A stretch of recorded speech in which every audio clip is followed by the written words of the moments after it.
बोलो जयकारा बोल मेरे श्री गुरु महाराज की जय। बंदो गुरुपद कंज कृपा सिंधु नर रूप हरि महामोहतम पुंज जासु वचन रवि कर निकर। आप प्रगटे इस जगत में जीव कार्य सुधारने, शब्द नाव बनाई सुंदर दुखित जीव उबारने। नम्रता और दीनता से भेंट सतगुरु लीजिए, मैं हूँ शरणागत तुम्हारी दास अपना कीजिए।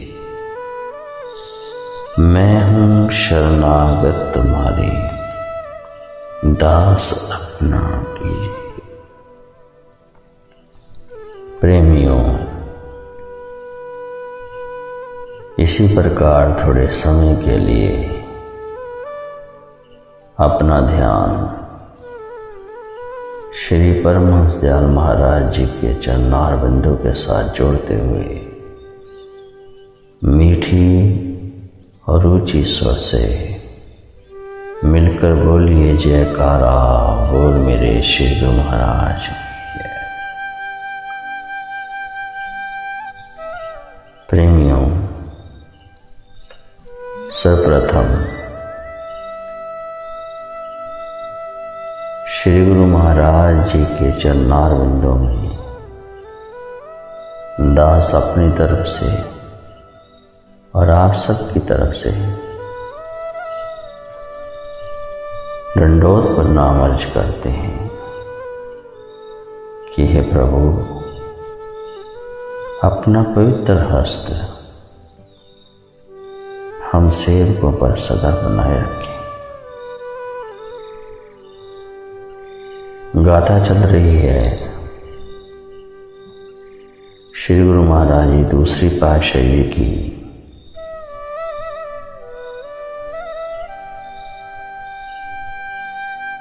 प्रेमियों की विनती सुनकर श्री महाराज जी ने फरमाया कि अभी कुछ दिन ठहर कर चलेंगे। 2-4 दिन बीतने पर इन्होंने फिर प्रार्थना की कि श्री महाराज जी बोले, आजकल हमारा वहाँ जाना ठीक नहीं है,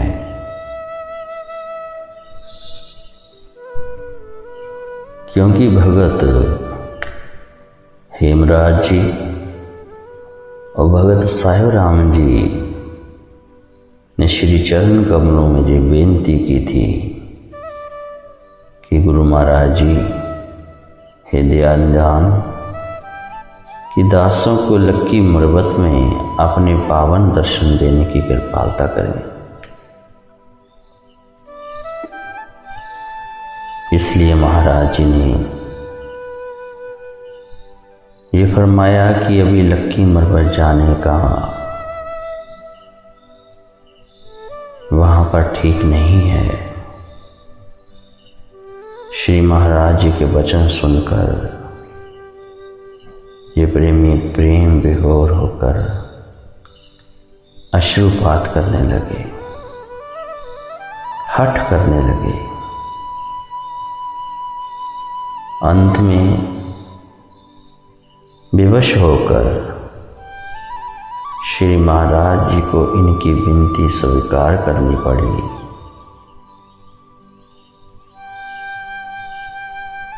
एक दिन टल से चलकर इन प्रेमियों के साथ कोहाट रेलवे स्टेशन पर उतरे। वहां से मोटर पर सवार होकर बन्नू की ओर जाना था। श्री गुरु महाराज जी ने ये वचन फरमाए, देखो भाई, हम आपके प्रेम वश वहाँ जा तो रहे हैं,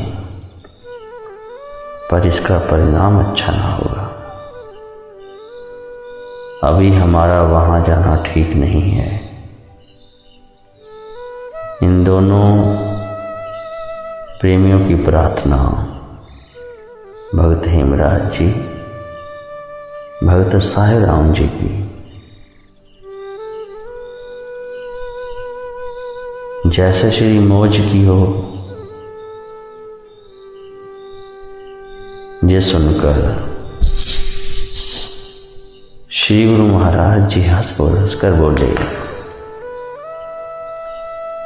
मुंह से तो अपने ये शब्द कह दिए कि जैसे आपकी मौज हो, परंतु जब हमने अपनी मौज दिखाई और लक्की जाने का प्रोग्राम बदल दिया, तो फिर आप पश्चाताप करेंगे। भला इसी में है कि सच्चे दिल से आप हमारी मौज में खुश रहिए, इसमें ही सेवकों का भला है। इन्होंने विनती की, हम आपकी मौज से प्रसन्न हैं। इस पर श्री गुरु महाराज जी बस से उतरकर स्टेशन की ओर चले। इधर ये दोनों भगत भावेश में आकर रोने लगे। श्री गुरु महाराज जी को जब ये समाचार मिला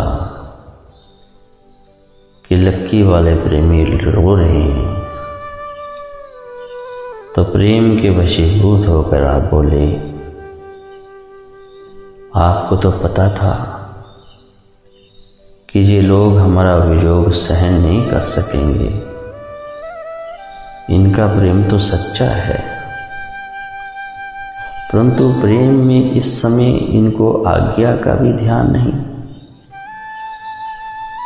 तब श्री महाराज जी ने लक्की जाने का कार्यक्रम फिर से बना लिया। कुहाट से तार द्वारा लक्की मरवत की संगत को श्री गुरु महाराज जी ने वहां पधारने की सूचना दे दी। इधर कुहाट से चलकर श्री गुरु महाराज जी तहसील बांडा में टेरी के समीप पहुंचे, तो आप बोले, टेरी निवासी भगत अमीर चंद जी वहां पधारने के लिए प्रार्थना कर रहे हैं। यदि हम इनके साथ चले जाएं तो अच्छा है। आपके लिए फिर कभी कार्यक्रम प्रोग्राम बना लेंगे। अभी वहां जाना ठीक नहीं। पूर्ण सद्गुरु तो भविष्य दृष्ट होते हैं। उनके लिए तीनों काल, भूत, वर्तमान और भविष्य खुली किताब के समान होते हैं। वे प्रेमी श्री महाराज जी के संकेत को ना समझ सके, उसी प्रेम डोर में बंद कर हजूर जी को लक्की ले आए। जब लक्की स्टेशन पर आए तो कोई भी प्रेमी श्री गुरु महाराज जी के स्वागत के लिए स्टेशन पर ना आया हुआ था, और ना ही वे तार जो कुहाट से भेजी थी वह पहुंची। ये दोनों भगत चकित रह गए। वे मन ही मन बहुत लज्जित हुए और श्री महाराज जी को स्टेशन के विश्राम कक्ष में विराजमान करके शहर में आए। वहां जाकर पता चला कि बिरादरी के सभी लोग भगत हेमराज जी के चाचा जी के लड़के के स्वर्गवास हो जाने के कारण शोक सभा में बैठे। ये समाचार पाकर इनकी जो मनोदशा हुई उनको शब्दों में वर्णन करना कठिन है। सारी खुशी समाप्त हो गई। तब इन्होंने स्टेशन पर लौटकर श्री गुरु महाराज जी को सारा हाल सुनाया और दंडवत प्रणाम करके प्रार्थना की कि महाप्रभु सच कहते थे कि आजकल जहां आना ठीक ना था,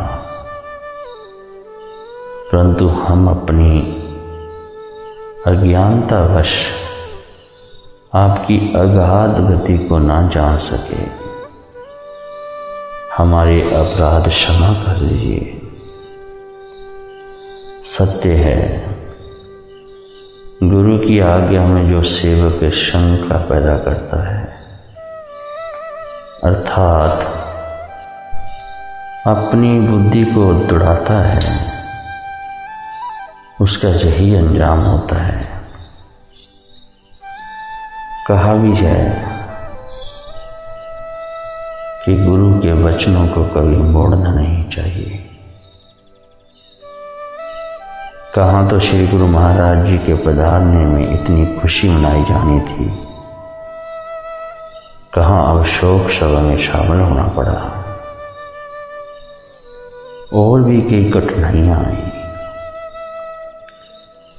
उनकी करुणा प्रार्थना को सुनकर श्री गुरु महाराज जी बोले, गुरुदेव के हर वचन में भेद होता है, परंतु हम क्या करते, आपके प्रेम ने हमें मजबूर कर दिया। अब जैसा मौका है उसे संभालो और भविष्य में इस बात का ध्यान रखो कि हमारी मौज में दखल न देना। तब श्री महाराज जी ने ये शब्द सबको याद कराए, गुरु कहे सो कार कमाए, गुरु की करनी काहे धावे, गुरु आज्ञा माने सो साधु, गुरु आज्ञा पद वेद अगाधु। इसी तरह फिर श्री गुरु महाराज जी लक्की मरबत से प्रेमियों सहित टेरी लौट आए और कुछ दिन टेरी में विराजमान रहकर श्री गुरु महाराज जी फिर लक्की मरबत पधारे। प्रेमियों, महापुरुषों की मौज क्या है, ये कोई नहीं जान सकता। सतगुरु का वचन ही हमारी भक्ति है। उस वचन में ही तो हम बांधे बंधे हुए हैं कि जैसे सतगुरु की मौज हो, जैसे सतगुरु का वचन हो, उसमें ही अपने जीवन को ढालते हुए उनके जो बनाए हुए नियम हैं,